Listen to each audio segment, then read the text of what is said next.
А где вы видели, что так у нас принято ходить? Russian person called, why you wearing this stuff? Why you doing it? We are many conventional country, like this is right, but for some reason Russian people, they don't call themselves Russians, but I do. They Nazis basically, but they for some reason saying, but Ukraine Nazi, but they are Nazi. You are Nazi, fucking Russian. У нас так не принято ходить. They saying you can't wear this because what we do have every confession here. Это какая-то исламистская, ваххабистская форма одежды, которая не традиционна в нашей культуре. У нас нет такого.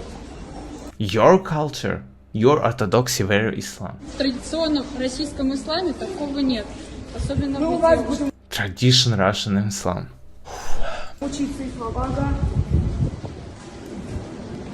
Why the hell is she even recording them? Like, and bloody hell, how much there is Russian who saying how much there are some hate speeches, how much migrants, how much they don't like them, they should live laws, they don't understand what they're from this country, they call them bad words in comments. Bro, we're just Nazi culture, we're Nazi people. So don't misunderstand, Ukrainians are not Nazi, Russians are.